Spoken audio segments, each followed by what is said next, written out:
जो बहुविकल्पीय है 20, उसके बाद पहला क्वेश्चन जो है वो शुरू होगा यहाँ से। पहला क्वेश्चन शुरू होगा, इसमें क ख ग घ अंग और च 6 पार्ट होंगे और कितने नंबर के होंगे? 2-2 नंबर के, यानी ये 12 नंबर का आएगा। पहला क्वेश्चन कितने नंबर का रहेगा? 12 का। तो 12 एकदम सेट कर लो। ये पहला है क, दिखाइए कि √3 एक अपरिमेय संख्या है। करड़ी में 3 एक अपरिमेय संख्या है। ये निश्चित आएगा, या तो √2 आए, √3 आए, √5 आए। इस तरीके से निश्चित रूप से आएगा कि दिखाइए कि √3 एक अपरिमेय संख्या है, √2 एक अपरिमेय संख्या है। तो इसका एक ही तरीका है। सबसे पहले क्या करते हैं, जब अपरिमेय दिखाना है तो हम मानते हैं कि यह परिमेय है।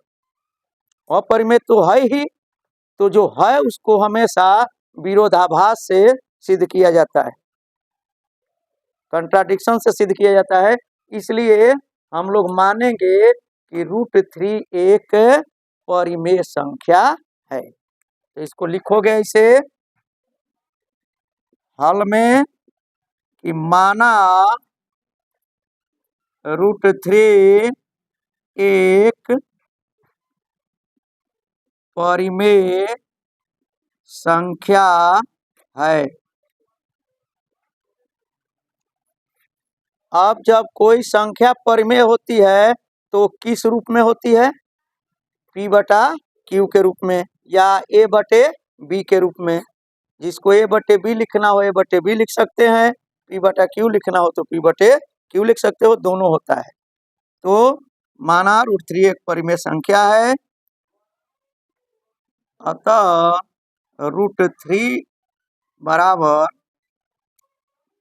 P/Q। और जब P/Q लिख लेते हो तो फिर PQ को बताना पड़ता है कि PQ है क्या, ठीक ना? तो क्या लिखते हो, जहां P तथा Q सह अभाज्य है, ठीक ना? और Q नॉट इक्वल टू 0, ये क्लियर होता है। Q नॉट इक्वल टू 0 होना चाहिए, क्योंकि Q अगर 0 हो जाएगा तो इसका काम खत्म हो जाएगा, ठीक ना? ये परिमेय तब नहीं रह जाएगा। इसके बाद क्या करते हैं, दोनों पक्षों का वर्ग। प्रत्येक सवाल में ही करना है। मान लोगे कि परिमेय संख्या है, जो भी दिया रहेगा फिर उतना बराबर P/Q लिखेंगे। और तीसरा काम क्या होता है, दोनों पक्षों का वर्ग।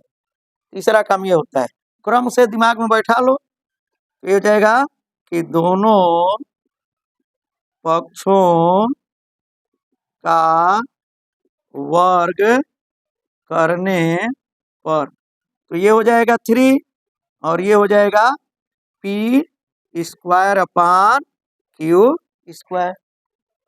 हो जाएगा। अब तिरछा गुणा कर दो तो ये हो जाएगा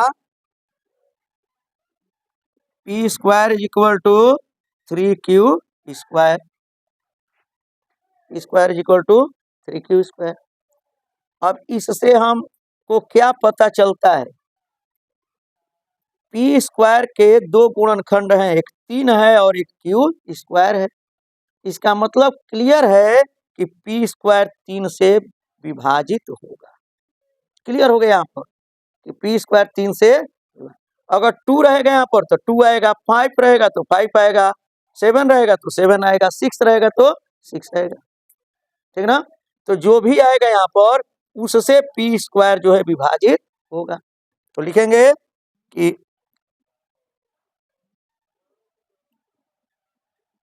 अतः P² 3 से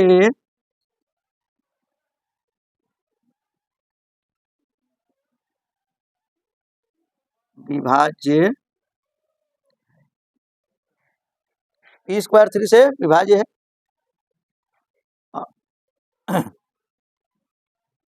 अतः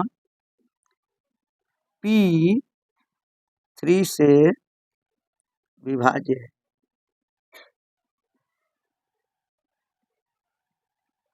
इसको ये भी लिखा जाता है कि 3p स्क्वायर का एक गुणनखंड है, अतः p 3p का भी एक गुणनखंड है।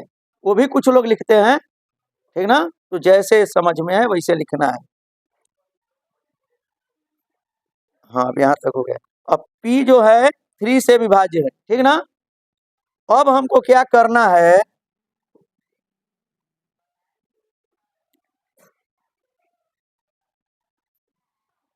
अब जब p 3 से विभाज्य होगा तो इसका मतलब कि p के गुणनखंड में 3 आएगा और एक कोई और भी संख्या आ सकती है। उस संख्या को कुछ हम और अक्षर मान लेंगे। कैसे? तो लिखेंगे कि माना p बराबर 3c, यानी p को हम 3c मान सकते हैं, ठीक ना, क्योंकि p अगर 3 से विभाज्य है तो कुछ भागफल आएगा ना, तो भाज्य बराबर होता है भाजक गुणे भागफल। 3 हो गया तुम्हारा भाजक और c हो गया भागफल और p हो गया भाज्य, तो p is equal to 3c हम लिख सकते हैं। अब इसका वर्ग कर दो तो दोनों p बराबर 3c, p बराबर 3c यहाँ पर रखेंगे। इसको हम कुछ नाम दे देते हैं, समीकरण 1। तो यहाँ लिखेंगे कि p बराबर 3c समीकरण 1 में रखने पर, तो अब रखेंगे यहाँ पर 3c, तो ये हो गया 3c का स्क्वायर, 3c का स्क्वायर इज इक्वल टू ये हो गया 3q स्क्वायर।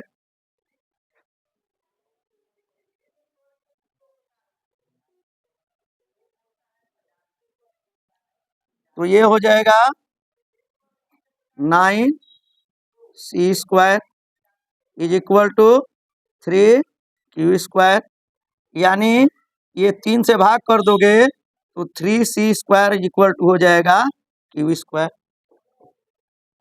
अब फिर यहाँ पर क्या हो गया, q स्क्वायर के गुणनखंड में 3 आ रहा है, यानी 3 से q स्क्वायर विभाज्य है? तो लिखेंगे अतः q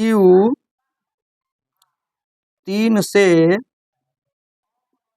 विभाज्य है, q स्क्वायर 3 से विभाज्य है, या q 3 से विभाज्य है। अब हम क्या देख रहे हैं कि p भी 3 से विभाज्य है और q भी 3 से विभाज्य है, जबकि यहाँ हम लिखे हैं कि p और q सह अभाज्य है। सह अभाज्य का मतलब p और q किसी एक संख्या से विभाजित नहीं होगा, ठीक ना। p q सह अभाज्य का मतलब p और q किसी एक संख्या से विभाजित नहीं होगा, और यहाँ 3 से दोनों विभाजित हो रहा है। इसका मतलब कि हमारी परिकल्पना जो है वो गलत है, ठीक ना।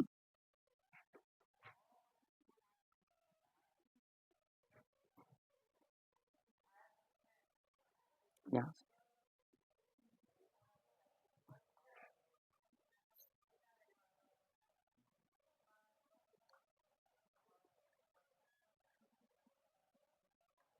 जो कि एक विरोधाभास है,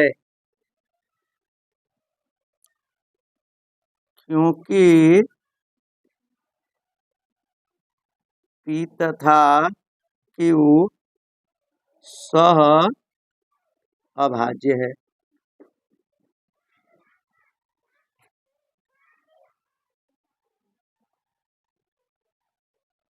इसलिए हमारी परिकल्पना हमारी परिकल्पना की √3 एक परिमेय संख्या है, गलत है। अतः √3 एक अपरिमेय संख्या। प्रूव्ड हो गया। बस यही चीज लिखना है।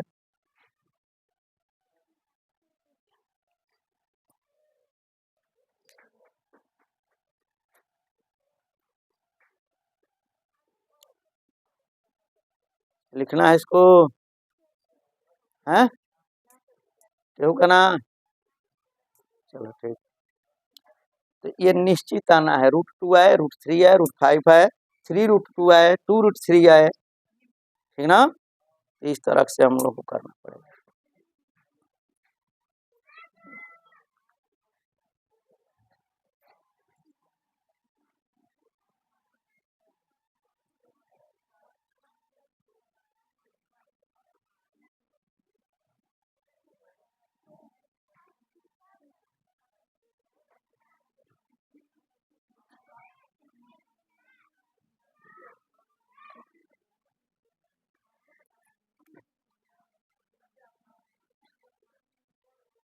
ये ख है, ख सिद्ध कीजिए 1+। तो हम जब भी सिद्ध करना होता है ना त्रिकोणमिति में, तो LHS लिखते हैं, ठीक ना। LHS को हल करके और RHS के बराबर लाते हैं। कुछ सवालों में LHS से RHS लाना आसान जब नहीं हो पाता है, तो दोनों को हल करके एक बराबर ला देते हैं, ठीक ना। तो हम लोग इसको लिखेंगे LHS is equal to 1+ sec A upon sec A is equal to sin square A upon 1 - cos A। देखिए त्रिकोणमिति के सवालों को प्रूव करना जो है, वो त्रिकोणमिति के सवालों को प्रूव करना बहुत आसान होता है। इसमें ये बताए हैं कि tan, काट, सेक और कोसेक, इन चार को हम लोग साइन और कास में चेंज करते हैं। tan, काट, सेक, कोसेक को साइन कास में चेंज करके हल करेंगे तो निश्चित हल हो जाएगा, निश्चित रूप से हल हो जाएगा। और जब सिद्ध करना होता है तो हम दाहिना पक्ष को देख भी लेते हैं कि यही लाना है, तो उसी के हिसाब से चलते हैं। अब ऐसे ये हमेशा इस तरीका से हल हो जाएगा, कुछ सवालों को छोड़ करके। tan, काट, सेक, कोसेक जहां भी दिखाई दे उसको हम किस में चेंज करते हैं, साइन और कास में। tan क्या होता है, साइन बटे कास। काट क्या होता है, कास बटे साइन। सेक क्या होता है, 1/कास। और कोसेक क्या होता है, 1/साइन। यही दिमाग में रखेंगे। अब यहाँ पर हम इसको चेंज करेंगे, 1+ सेक को करेंगे 1/cos A, और इस सेक को भी लिखेंगे 1/cos A, ठीक ना। इसको थोड़ा एक और तरीके से हम हल कर सकते हैं, उसको भी बता रहे हैं। पहले हम जो इसका कुछ न दिमाग में आए तो इसको दिमाग में रखिए कि tan, काट, सेक, कोसेक को साइन कास में चेंज कर दीजिए। अगर दिमाग काम न करे उस समय तो ये काम शुरू कर दिए, थोड़ा बड़ा हो सकता है लेकिन हल निश्चित हो जाएगा।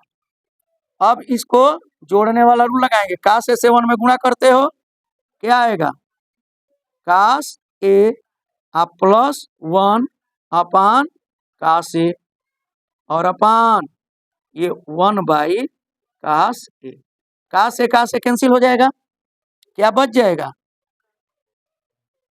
बच जाएगा। इसको लिख सकते हैं हम 1 प्लस कास ए, लिख सकते हैं। देखिए दाहिने तरफ हमको क्या लाना है, साइन स्क्वायर ए अपान 1 माइनस कास स्क्वायर ए। तो इसमें अगर हम 1 माइनस कास ए से गुणा भाग कर दें तो नीचे 1 माइनस कास ए आ जाएगा। एक तरीका है, दाहिने देखते हैं, हमको लाना है 1 माइनस कास ए, लाना है नीचे ना, तो 1 प्लस कास ए ये है, तो 1 माइनस कास ए से इसके अंश और हर में हम लोग गुणा कर सकते हैं। इसको इतना अपन 1 लिख दो, ठीक ना।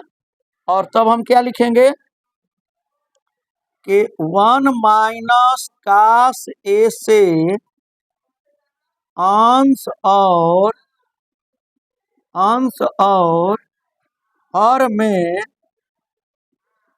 गुणा करने पर, अब देखिए गुणा कीजिए तो ये आएगा 1 प्लस कास ए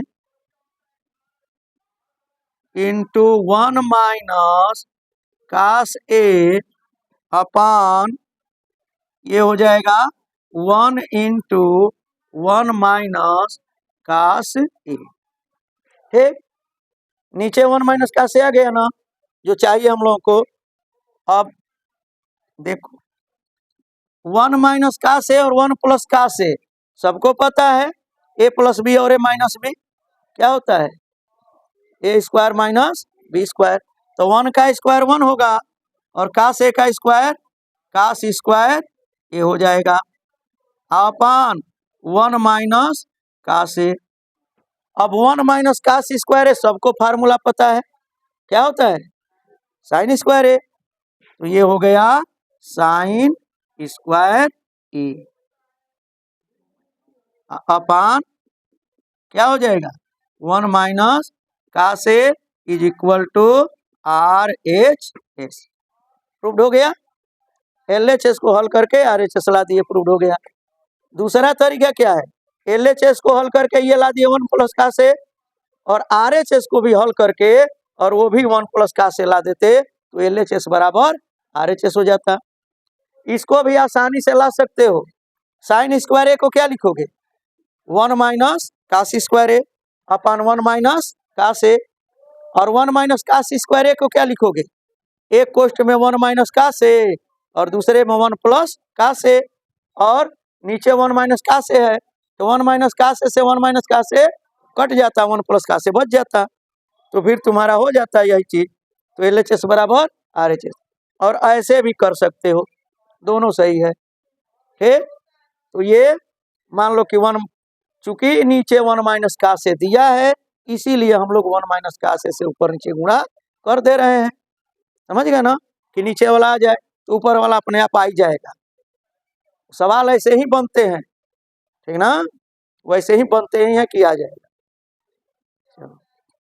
तो ये मान लो हले सवाल है, हले कई लोग बोले करके तो कई बार हल करावल बा, 2-3-4 बार है, ये हल करावल बा ना, कई बार हल करावल बा।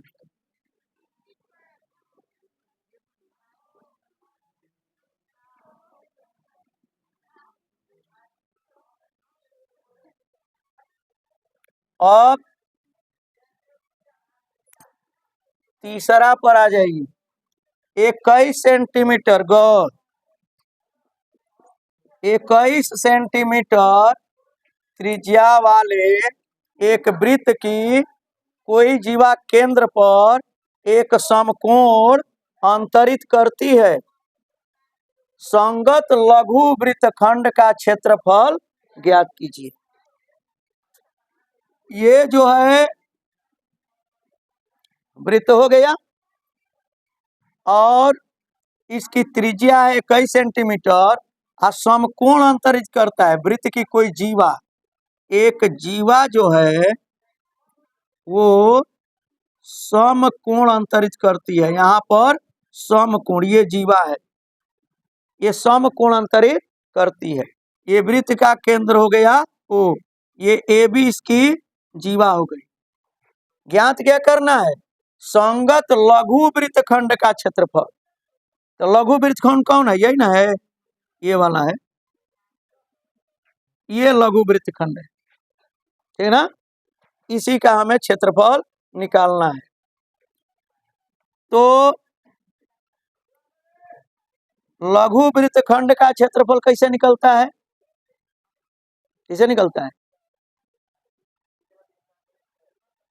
त्रिज्य खंड का क्षेत्रफल माइनस त्रिज्य खंड का क्षेत्रफल और माइनस त्रिभुज का क्षेत्रफल।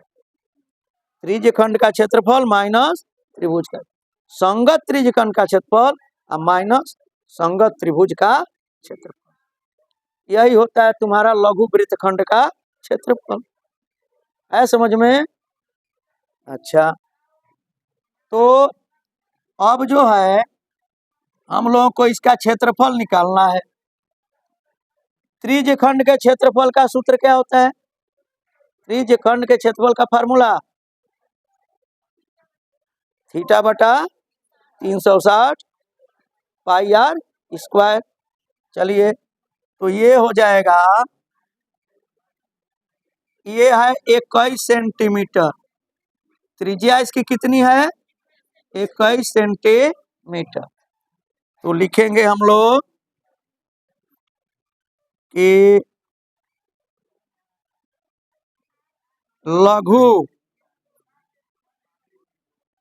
लघु वृत्त खंड का क्षेत्रफल, चूंकि 2 नंबर का है तो 2 ही नंबर के हिसाब से हल करो। लघु वृत्त खंड का क्षेत्रफल बराबर त्रिज्य खंड ओ, यहाँ पर सी कर दो, ओ ए सी बी का क्षेत्रफल माइनस त्रिभुज ओ ए बी का क्षेत्रफल। समकोण त्रिभुज का क्षेत्रफल क्या होता है? समकोण त्रिभुज का क्षेत्रफल क्या होता है? क्या होता है? 1/2 आधार गुणा ऊंचाई या समकोण बनाने वाली भुजाओं का गुणनफल।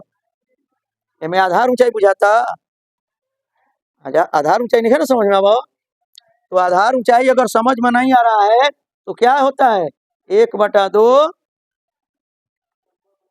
गुणे समकोण बनाने वाली भुजाओं का गुणनफल।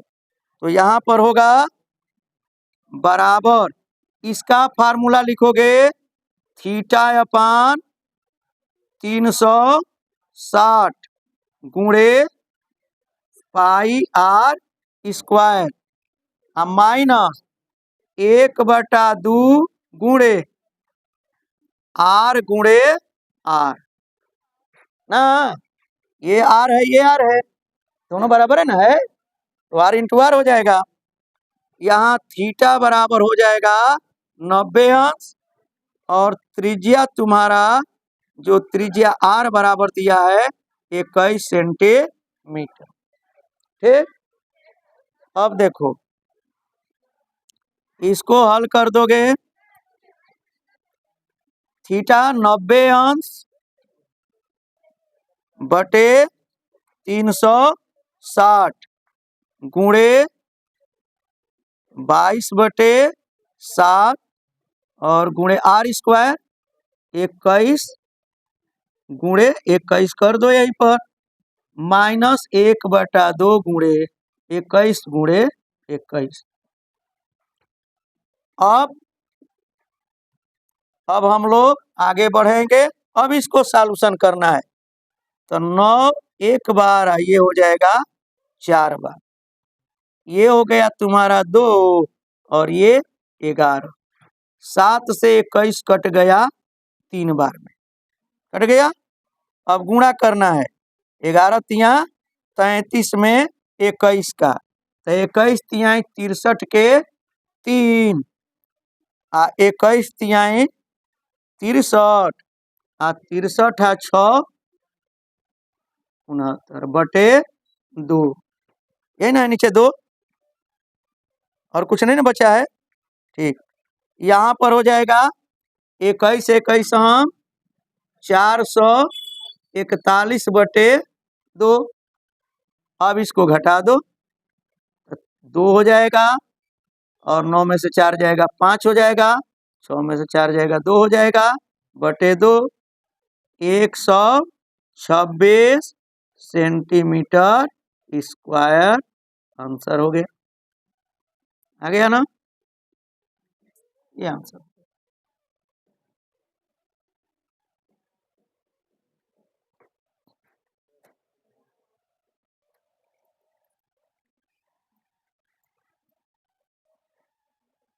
तो भी आसान है, ये हॉले बात अपना किताब में कॉपी में देख लिया। आगे देखो, घ निम्नलिखित आंकड़ों का बहुलक ज्ञात कीजिए। पहले दिमाग में बैठाएंगे बहुलक होता क्या है। जिसकी बारंबारता सबसे अधिक होती है वही बहुलक होता है। और अगर वर्ग अंतराल है तो जिस वर्ग अंतराल की बारंबारता सबसे ज्यादा होगी उसको कहते हैं बहुलक वर्ग। उसको क्या कहते हैं? बहुलक वर्ग। उसमें जो पहले वाला होता है इसको निम्न सीमा कहते हैं और बाद वाले को उच्च सीमा कहते हैं। फार्मूला पहले दिमाग में बैठाते हैं। बहुलक बराबर क्या होता है? L plus F1 minus F0 या F0 कहते हैं अपान 2F1 minus F0 minus F2 into H। अब आइए F1 क्या है? बहुलक वर्ग की बारंबारता। F0 क्या है? बहुलक F0 बहुलक वर्ग के, इसमें बहुलक वर्ग कौन है? 12। बहुलक वर्ग ये 12 वाला है। 40 45 40 50 वर्ग अंतराल 40 50 की बारंबारता सबसे अधिक 12 है, इसलिए बहुलक वर्ग हो गया 40 50। L क्या हो जाएगा? 40। L क्या होगा? F1 क्या होगा? 12। F1 हो जाएगा 12 और F0 इसके पहले वर्ग की बारंबारता 7। F2 इसके बाद वाले वर्ग की बारंबारता है, तो क्या हो जाएगा? 10 हो जाएगा। अब देखो इसमें हो गया, ये हो गया F1, ये हो गया F0, ये हो गया F2 और ये हो गया L और H इसका वर्ग अंतराल 10। इसमें H हो जाएगा आपका 10। अब उसके बाद से सिर्फ फार्मूला लिखकर हल करना है।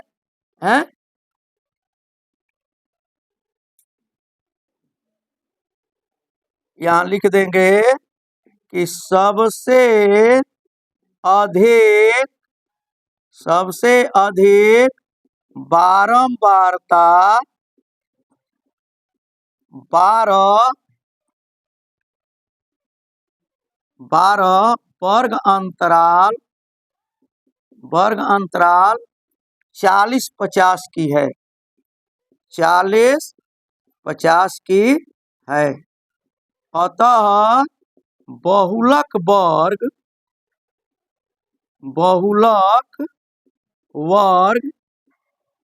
बराबर 40 50। 40 50 हो गया। अब L हो जाएगा 40, F1 हो जाएगा 12, F0 हो जाएगा 7, F2 हो जाएगा 10 और H हो जाएगा 10। बस लिख लिए।